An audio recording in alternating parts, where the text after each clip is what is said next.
আসসালামু আলাইকুম এভরিওয়ান। আজকের পর্বে আপনাদেরকে তৈরি করে দেখাবো এগলেস তিরামিসু, ঠিক যেভাবে আমি আমার বাসায় ঈদ বা কোনো অনুষ্ঠানে বানিয়ে থাকি। খুব সহজ আর ঝটপট তৈরি হয়ে যায়। একদম বেসিক 4-5টা ইনগ্রিডিয়েন্টস দিয়ে তৈরি এই সহজ তিরামিসুর রেসিপিটা আশা করছি আপনাদের সবার ভালো লাগবে।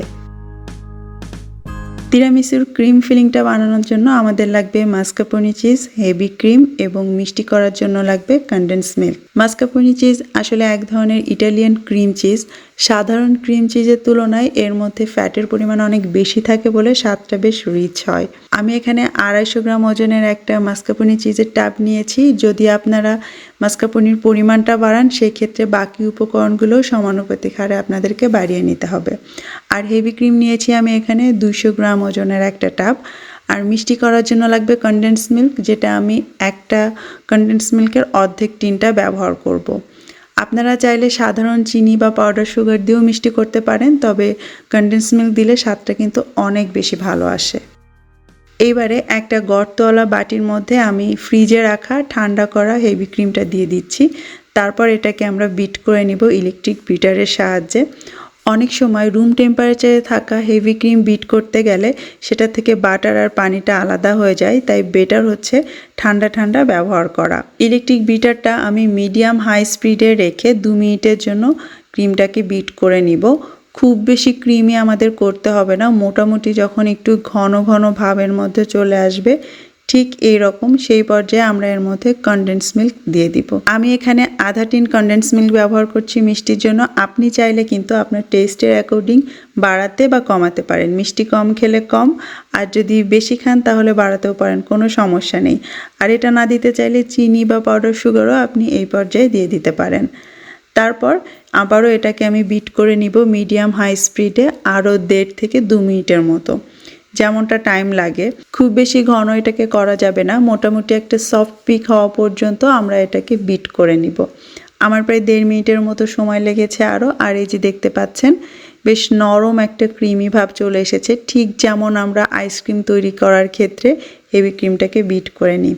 তারপর আমি এর মধ্যে সরাসরি দিয়ে দিচ্ছি মাস্কারপোনি চিজটা। আপনি চাইলে মাস্কারপোনিটা আলাদা করে একটু বিট করে নরম করে তারপর এর সঙ্গে মেশাতে পারেন। আর ফ্লেভারের জন্য আমি 1 চা চামচ দিয়ে দিচ্ছি ভ্যানিলা এসেন্স, যেটা একেবারে অপশনাল, না দিলেও কিন্তু কোনো সমস্যা নেই। তারপর আবারও 1 থেকে 1.5 মিনিট আমি এটাকে হাই স্পিডে একটু বিট করে সব কিছু সুন্দরভাবে মিশিয়ে নিব। খুব বেশি সময় ধরে এটাকে বিট করতে যাবেন না, তাহলে কিন্তু হিতে বিপরীত হয়ে যাবে। বেশি ঘন করার জন্য বেশি সময় ধরে বিট করতে গেলে অনেক সময় হেভি ক্রিম কিন্তু পানি ছেড়ে দেয়, বাটারটা আলাদা হয়ে যায়। তাই এই দুটো একসঙ্গে মিশে যাওয়া পর্যন্ত যতটুকুন সময় লাগে, ম্যাক্সিমাম 2 থেকে 2.5 মিনিট আপনি এটাকে বিট করে নেবেন। শুধু তিরামিসু নয়, অনেক ধরনের ডেজার্টেই কিন্তু আমি এই সেম ক্রিম ফিলিংটা ব্যবহার করে থাকি। এবারে একটা বাটিতে আমি নিয়ে নিচ্ছি 2 চা চামচ ইনস্ট্যান্ট কফি। এর সাথে কুসুম গরম পানি নিয়ে নিচ্ছি প্রায় 1.25 কাপের মতো। কফির এই মিশ্রণটাকে আপনি চাইলে আরও স্ট্রং বা মাইল্ড করতে পারেন, যেমন 1 চা চামচ কফিও দিতে পারেন, আবার 3 চা চামচও দিতে পারেন। আর একটু কুসুম গরম পানি নিলে কফিটা খুব ভালো মতো এর সঙ্গে মিশে যাবে। এবারে আমাদের তিরামিসুর বেইজের জন্য লাগবে লেডি ফিঙ্গার কুকিজ। আমি এখানে 200 গ্রামের একটা প্যাকেট ব্যবহার করেছি। আপনাদের কাছে যদি এই লেডি ফিঙ্গার কুকিজ না থাকে, সেক্ষেত্রে ঘরে বানানো বা দোকানের কেনা স্পঞ্জ ভ্যানিলা কেকটাও আপনারা ব্যবহার করতে পারেন। এই কুকিজের গায়ে দেখতে পাচ্ছেন একটা চিনির প্রলেপ দেয়া থাকে, তাই কফির মধ্যে আলাদা করে আপনার চিনি মেশানোর কোনো দরকার হবে না। এখন এই প্রত্যেকটা কুকিজকে আমাদের এই কফির মিশ্রণের মধ্যে একবার করে চুবিয়ে নিতে হবে, কিন্তু সেই পর্যায়ে অবশ্যই যেন কফির মিশ্রণটা একদম নর্মাল টেম্পারেচারে থাকে, গরম যেন না থাকে।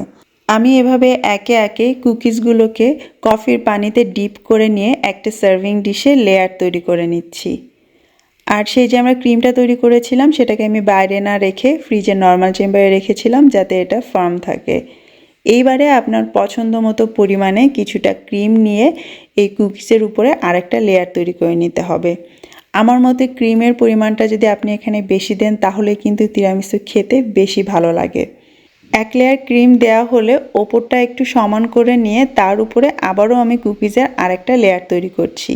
আমি এখানে ছোট একটা সার্ভিং ডিশ ব্যবহার করছি, যেটাতে 2টা লেয়ার করা সম্ভব। আপনি চাইলে কিন্তু আপনার সার্ভিং ডিশ অনুযায়ী 2-3 এরকম যে কয়টা পসিবল সেই কয়টা লেয়ার তৈরি করে নিতে পারেন।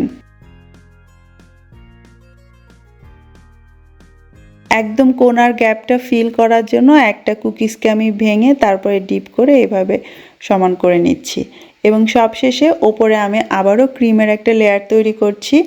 আমি এখানে যে সার্ভিং ডিশটা ব্যবহার করছি সেটার একদম বর্ডার পর্যন্ত ভরে ক্রিমটা দিয়ে একটা স্প্রেড নাইফের সাহায্যে আমি এটাকে সমান করে নিচ্ছি। এটা সমান করা হয়ে গেলে তারপর আমাদেরকে এটাকে ফ্রিজের নর্মাল চেম্বারে রেখে দিতে হবে অন্তত পক্ষে 4 ঘন্টার জন্য, এবং খুব ভালো হয় 8 ঘন্টা বা সারা রাত রেখে দিলে। সাধারণত ঈদের আগের দিন বা যেদিন দাওয়াত থাকে তার আগের দিন সন্ধ্যা রাতে আমি এটা তৈরি করে ফ্রিজে রেখে দিই, পরের দিন আমি সার্ভ করি। এই সময়টা না দিলে কিন্তু তিরামিসুর আসল স্বাদটা আপনি পাবেন না। এই সময় দিলেই দেখবেন যে ক্রিমটা একদম ফার্ম হয়ে যাবে, কেকের মতো পিস পিস করে কাটা যাবে, আর খেতে তো অবশ্যই বেশি মজা লাগে। আর আপনি চাইলে একটা সার্ভিং ডিশে না দিয়ে অনেকগুলো ছোট ছোট সার্ভিং কাপও ব্যবহার করতে পারেন এবং আগের মতো লেয়ার করে করে আপনাকে এটা সাজাতে হবে।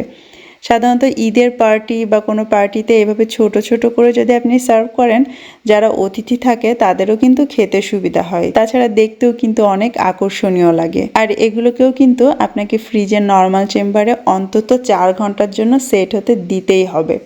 আর সেট হয়ে গেলে পরিবেশনের আগে আগে আপনি এটাকে বের করে তারপর ওপর দিয়ে কোকো পাউডার এভাবে ডাস্ট করে দিতে পারেন। একটা ছাঁকনির সাহায্যে করলে একদম সমানভাবে একটা লেয়ার তৈরি হয়ে যাবে। আমি যেটা করি মাঝে মধ্যেই কোকো পাউডার লেয়ারের মাঝখানেও দেই, সেটাও ভালো লাগে। আবার অনেকে দেখি যারা পছন্দ করেন না কোকো পাউডার, একটু তেতো লাগে খেতে, তারা এটাকে স্কিপও করে যান, আপনার ইচ্ছা। কিন্তু দিলে খেতেও যেমন সুন্দর লাগে, দেখতেও অনেক সুন্দর। এখন চাইলে আপনি এটাকে এভাবেই সার্ভ করতে পারেন বা আপনার মনের মাধুরী মিশিয়ে আপনি এটাকে সাজাতেও পারেন। আমি একদম সহজ ফাঁকিবাজি একটা ট্রিক দেখিয়ে দিচ্ছি। কাঁটা চামচ দিয়ে একটু জিগজ্যাগ করে সাইডগুলো ভালো করে পরিষ্কার করে নিয়ে তারপরে এক পাশে কিছু ওয়েফার চকলেট দিয়ে সাজিয়ে দিচ্ছি। একেবারেই অপশনাল, আপনি যেভাবে চান সেভাবে এটাকে সাজাতে পারেন। ব্যাস তৈরি হয়ে গেল একেবারে বেসিক 4-5টা ইনগ্রিডিয়েন্টস দিয়ে খুব সহজ তিরামিসু। আশা করছি আমার আজকের রেসিপিটা আপনাদের ভালো লেগেছে। এভাবে করে দেখবেন, খেতে কিন্তু ভীষণ সুস্বাদু হয়।